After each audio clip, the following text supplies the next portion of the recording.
those of us who are in the music industry know it's a team effort.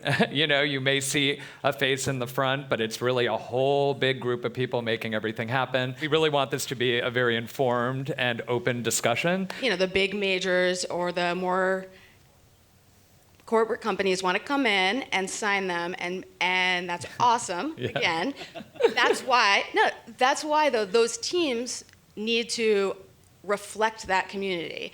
And everyone, in order to have the most success for everyone involved, those artists, because we heard from the artists this morning on the Emerging Artists panel, they don't feel, it's not all like sunshine and rainbows for them. Mm-hmm. Like they're struggling, and they don't necessarily feel supported, or they might feel discouraged from coming out because that might affect the career. So it's awesome that artists can connect directly with fans and blow up, but then when they get signed or when people start working with them, the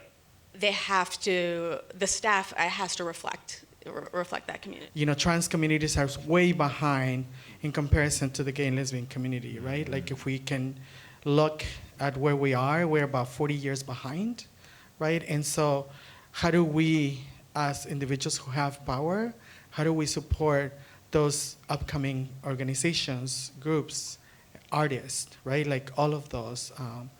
And how do we include that into our budgets? And how do we include that into supporting, events that we do to raise funds and that kind of stuff. So I just wanted to plant that seed and hopefully take it with you.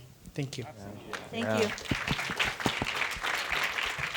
Yeah, I just wanted to add, in terms of giving people opportunity in the workplace and diversifying the workplace, a lot of the times it comes in like a job description. A lot of the times you require these degrees, these years of experience, and all this stuff that trans people don't have. And so really thinking about how you're giving opportunities to Black trans women, undocumented trans people, and just trans people of color, whether that be just like an internship to start, a paid one though, okay? Yeah, yes. And really thinking about how internally and in the process you're excluding people. And so I just wanted to raise that also.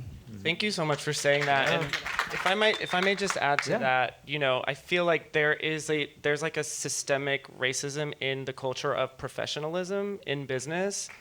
So, I want to encourage everybody to really listen to your point, because that's incredibly important. So when you're reaching out to the community, make sure that there's access there, that if the cover letter isn't available or the resume doesn't look how you think it should, that's not a true determining factor of whether or not they're capable of growing in that work or bringing something valuable to your business.